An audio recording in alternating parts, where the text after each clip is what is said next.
தேர்தலில் அதிமுக பாஜக கூட்டணி அமைஞ்சிருக்கு. என்னதான் ஓபிஎஸும் தினகரனும் கூட்டணிக்கு வந்தாலும் அதை எடப்பாடி ஏற்றுக்கணும். அவர் ஏற்றுக்கிட்டாதான் அதிமுக தலைமையில தான் இந்த கூட்டணின்றது சொல்லியிருக்காங்க. நான் யூகத்திற்கு பதிலளிக்க விரும்பலீங்கன்னா, இன்னைக்கு பிரச்சனைக்கு இன்னைக்கு பதில் கொடுத்துருக்கேன், பொறுத்திருப்போம். ஒரு வாரம் கழிச்சு மறுபடியும் பேசுவாங்க. சசிகலாவும் அறிக்கை கொடுத்திருக்காங்க. பிரிந்திருக்கக்கூடிய அதிமுக சக்தியெல்லாம் ஒன்றிணைந்தா 2020 நமக்கு வந்து பிரகாசமா இருக்குங்களா?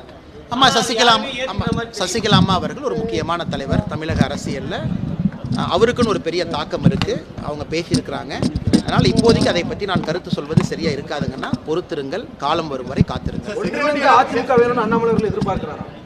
நான் என் கருத்து இங்கே சொல்றதுக்கான இடம் கிடையாதுங்கண்ணா. கட்சி இருக்கு, கட்சியினுடைய தலைவர்கள் இருக்கிறாங்க, அவங்க பேசுவாங்க. எனக்கு ஒரு சாதாரண தொண்டனா உங்கள்கிட்ட பேசிட்டு இருக்கேன், என் கருத்தை நான் முன் வச்சேன். செங்கோட்டையன் நாளைக்கு செய்தியாளர்களை சந்திக்க போறாரு, அவரை சமாதானப்படுத்த பாஜக முயற்சி செய்யறதா செய்தி. அண்ணே ஒரு நிமிஷங்கண்ணே, அண்ணன் முதல்ல சந்திக்கட்டும், நீங்க அண்ணங்கிட்ட கேள்வி கேளுங்க. செங்கோட்டையன் பதில் சொல்லட்டும், பதில் சொன்னதுக்கப்புறம் கேள்வி கேளுங்க, பதில் சொல்கிறேங்கண்ணா. நடக்காத ஒரு செய்தியாளர் சந்திப்புக்கு இன்னைக்கே பதில் சொல்லுங்கன்னா எப்படிங்கண்ணா நான் சொல்ல முடியும்? பிளே ஸ்டோர் மற்றும் ஆப் ஸ்டோரில் இருந்து பாலிமர் செயலியை QR கோடு மூலம் பதிவிறக்கம் செய்யுங்கள். செய்திகளை உடனுக்குடன் பெறுங்கள்.